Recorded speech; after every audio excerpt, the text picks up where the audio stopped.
Okay, so it is the next day, and hopefully, as you can see down in here, our Spitfire is all done. The oils have dried now, and it's giving us a very nice, dirty, weathered down Spitfire. Now, to be honest with you, this is a lot more beaten down than I normally do. For everybody who knows me, I like my aircraft to look used but not abused. So I normally wouldn't go down to this sort of level of weathering, but it's designed to show you guys exactly what is capable by just layering up and layering up. And if you think, if we're going from those heady days back there when it was just literally green, hopefully you can see now by breaking it up, lightening up the panels, we just get this sort of three-dimensional look to it. And as you can see, it's still got quite a bit of shine to it. You know, it's not dull in any way, shape or form, you know, and that's the thing to it. So you're just layering up and layering up, and underneath here as well, you can see exactly what we've done right the way through on here. But when it's dry like this, it's very handleable as well. It's no longer going to be coming off on your hands and everything else like that. But obviously, if you was to be in here rubbing it and really handling it over the top and that, what you're going to do is just wear through the actual oils that are on here. It's not sealed, and that's the other thing to remember. Even if now you used to come along and put like a flat coat over this or something else like that, the oils are always going to be moving for many, many weeks underneath that one. So you can get things like cracking up here, and certainly you can just wear through it as well, because imagine it like a soft underlay. So obviously by handling it, you're going to crack it and various things. So what I would suggest is, if you are planning on overcoating it, give it a good couple of weeks. Let it properly go off, even a good couple of months. And once it's totally gone off, what you can do is obviously give it an overcoat then. But I'll be honest with you, I like them to look like this. You see, you've got that natural sheen from the oils, which just gives it a really nice look to it. So when you catch it in the light and it moves around in the light, it's got all the shininess, and obviously it's got the flat areas as well and everything, and it just gives it that sort of three-dimensional look to it. So last up for this one is to put on the final little bits of weathering to this. So obviously you can come in now with more sort of oil streaking, more, you know, basically weathering all over it. Again, we've sort of worn off our exhaust things we were putting on there, to be honest, because afterwards when we went along with that wash, it sort of just blended it out. So we need to reinstate that. You've got a couple of things with obviously smoke trails, cordite trails, and again, I wouldn't go too over the top with this one with guns. Everyone puts these massive, you know, things over it. The cannons on this one, they're so far forward, I don't think they affect the wings anyway. Maybe the 303s on the outer wings, a little bit coming back, but definitely not as much as perhaps a lot of people put on there. One thing Spitfires did suffer from though was leakage underneath. They were quite oily little machines, so you've got that usual things of sort of, you know, oil stains and streaking mixed in with grime and everything. Because don't forget, when the Spitfire sat on the ground, it's quite a narrow undercarriage down there as well. The wind and that off of the actual prop blowing back is quite funneled between the gear legs, and it comes down through. So it's pretty much just streaking underneath, which is something you can bring out and put in there. So the easiest way to do that one is grab yourself some oils again, and one of the ones I like to use for this is this type of thing, which is like faded dark yellow Abtai lung, but at the end of the day you could use anything. Now it's basically an orangey colour, but it's a bit weird. I'll get the lid off, because what happens with this, it looks very yellow until you start to really sort of streak it down and you start to manoeuvre it. So again, what we're doing is, you've got down in here with I think this is the oil cooler down under here as well. Sorry, this is the supercharger scoop going up in there, so it sort of comes along both sides, but it's leaching out of all these areas of these panels on the back of the engine. So what you can do is you can take yourself a fine brush just like this. We'll just grab our magnifiers again. So we're just going to grab a little bit of the oil, and to be honest, we're not wanting this to leach out or do all its bits and pieces, because it's just down in here. And what we're going to do is we're just going to come in and we're just going to place a few bits around down under here, you know, just down in here, and we're just working out where this oil is all leaching from, and then we're just going to work somewhat back with it. So you put it down just like this. So that's the first one on there, and then what you can do is you can come along with your brush then, and all we're going to do is we're going to streak it coming back. And as you can see, as soon as you touch this, it turns from being that very much a strong orange colour into a yellow. So then again, we're thinking of direction of airflow and how this is all going to be working. So we're just coming down, and again we're just going to grab it from here. So we know it's going to blow right the way down in here, because that's what they do. So we just put some streaking in just like that, and then again, like this entire process has been, it's going to be layering it up. So what we're going to do, we're just going to bring that back. We're going to grab a little bit of that black we had before, and it doesn't matter that we mix this in. So again, we're not going to go tons and tons of this down in here, but we're just going to pop in a few little bits, and we're just making little marks. Again, just down in there like that. And you could come in with a multitude of colours if you want, and then same thing, we're just going to be coming back. So we're just layering it up now. We've got these darker colours, and we're sort of imagining how it's going to be working its way around this intake.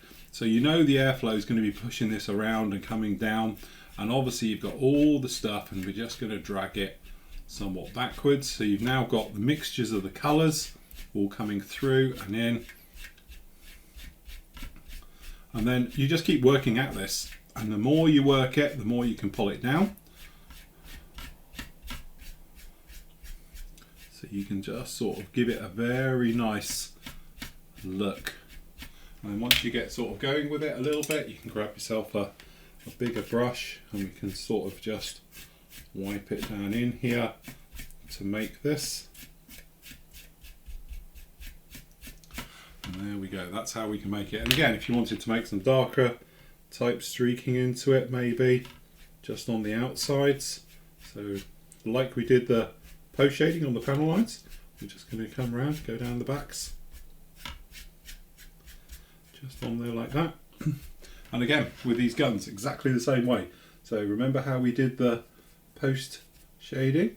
So same thing again, we're just going to grab our bit of oil, so we've got a little bit just down on here, wiping on the brush, and then again we've got these down in here, and we're just going to deflect this down in, and again lightly building, so you're sort of stabbing down and then letting the brush flow back.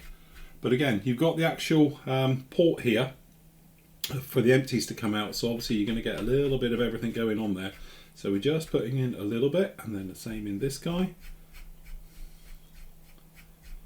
So again, we're not going massively over the top, we're just trying to make some very nice little areas. And again, we're not going to go right over the top with this. So again, we'll just grab a little bit more.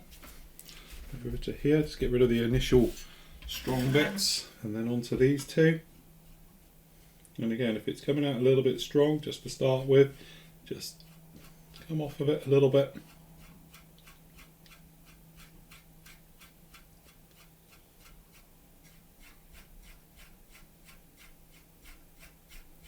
So we're just dragging back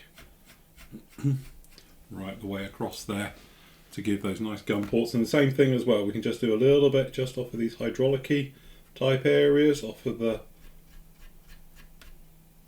tails. And again, we'll just do this one in here, just adding a little bit more grime. And this is surface dirt we're putting on here. So there we go now, we've got this really dirty, grimy looking area. And again, we can add, take away, you know, exactly the same with them all. So we just pick up a little bit more on these ones. So again, so we're just adding, it's an effect. You're not trying to, as I say, I know this is one of my cliches, but you're not trying to change the world here. We are literally just putting in a small effect onto it. Because the thing is, you don't want it to be massively standing out. You spent all that time doing all the weathering to everything on this. The last thing you want to do is put in big, bulky looks to things. So again, obviously it's going to show better on greys, but definitely do it on all the colours. So again, on these, just going to put a tiny bit over the tops of the cannons, but nothing massive. And just let it gently, gently, gently build up. So again, the great thing with this is, if you don't like it, we're just going to rub it off and go again, you know. So again, we're just going to come in here. But this is the thing about weathering with everything in place. So I like to do this stuff with, obviously we've got the decals. So the decals are now catching all the dirt, they're doing all the business. exactly the same as the rest of the model.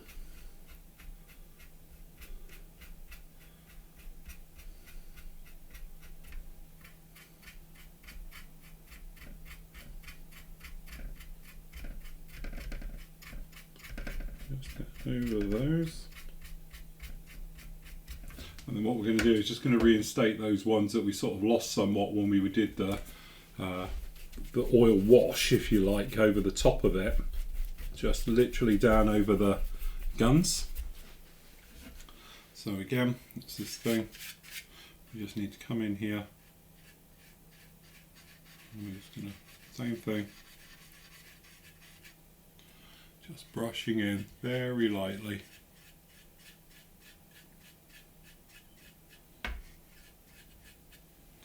So there we go. That's one. And again on this side.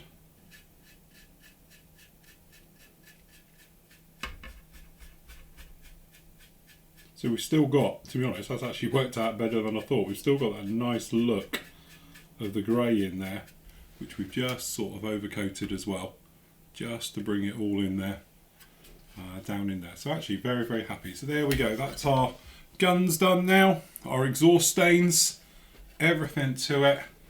Really happy. Again, you know, if you wanted to, you could add a tiny bit more. Have this dark in here.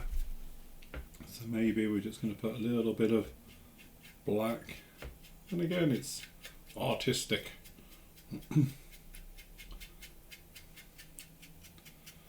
we just put in whatever you feel works nice. So there we go, happy with that, and that is probably where I'm going to stop. Just going to put just the little ones down in here on these guns, a little bit just on the backs of the ejectors.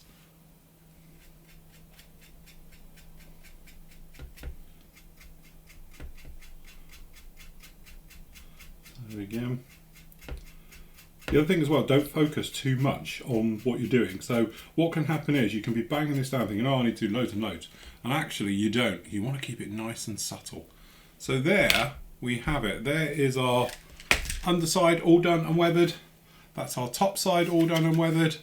That's our aircraft all done and completed for the weathering. So all we got to do now is pop all of this together. So obviously I've already done, as you know, we've weathered and done, we've done the undercarriage, we did the prop, exactly the same thing on the prop, so that's all good to go. We've got the exhausts done here, we've got the flaps and all the bits and pieces. So what I'm going to do, clear all this away, put it all together, and we can have a look at the final reveal.